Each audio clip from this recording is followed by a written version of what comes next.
Sheriff Ray Nash here, and I'm back from Goa, India, and my little hooch in Kabul, Afghanistan that I've converted into a makeshift video set. I now have a green screen in the background and a brand new camera that has been loaned to me by the International Academy of Public Safety and the iCommand Academy. I've included links to their websites here in this posting. I'd really encourage you to go there and check them out.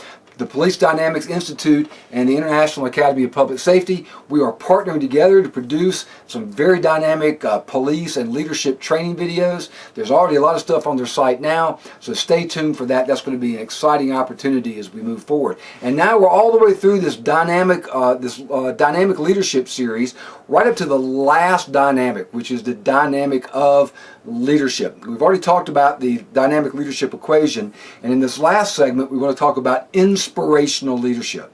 Now, because that's what a good leader does. He inspires others to follow him or her. So here's the question. You know, the word inspire can have a couple of different meanings. And one meaning might be you encourage somebody else to go and make changes in their life. You encourage them to follow you.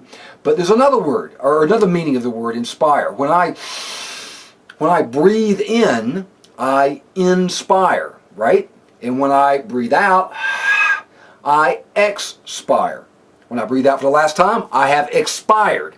So the idea behind inspiration can have a couple of different meanings. And so here's my question to you. When I breathe in, when I inspire, I expand my rib cage, I expand my diaphragm, and in essence, I have created a vacuum or a low pressure system inside my chest cavity. And there's a higher pressure system within the air surrounding atmospheric pressure, the air around me. So the question is this: does the higher pressure system outside of my body push the air in? Does it force the air into my lungs? Or does the low pressure system that I have created inside my chest cavity, does it pull the air into my lungs? Well, that's an interesting question, and we might could debate the answer. Maybe it's a little bit of both, but I think most scientists will tell you that a vacuum seeks to be filled.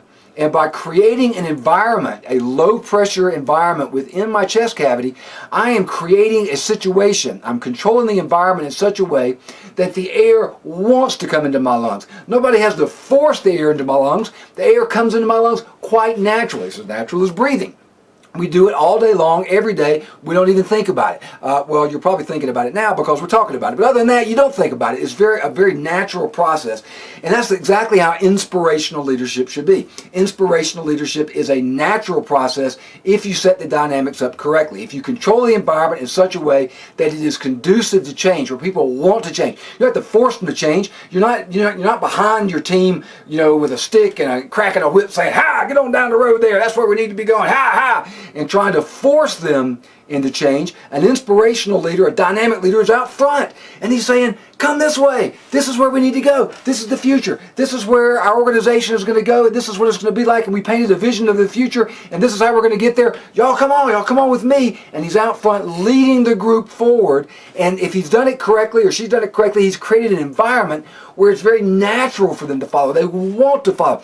That's what an inspirational leader does. He or she has learned how to synergize, how to combine the organizational roles, those that are based upon policies, the power of the position within the organization, and the team building roles, those based upon relationships, the power of influencing other people, and combine them together in a synergistic fashion so that they create a sum that's greater than the whole of the parts, or a whole that's greater than some of the parts, I guess is how you say it.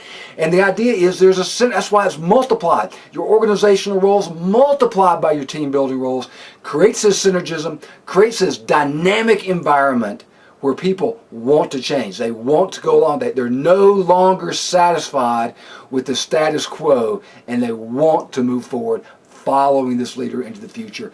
That's what makes a dynamic leader. That's inspirational leadership, and that's the point of this series on dynamic leadership, and I hope you've enjoyed it.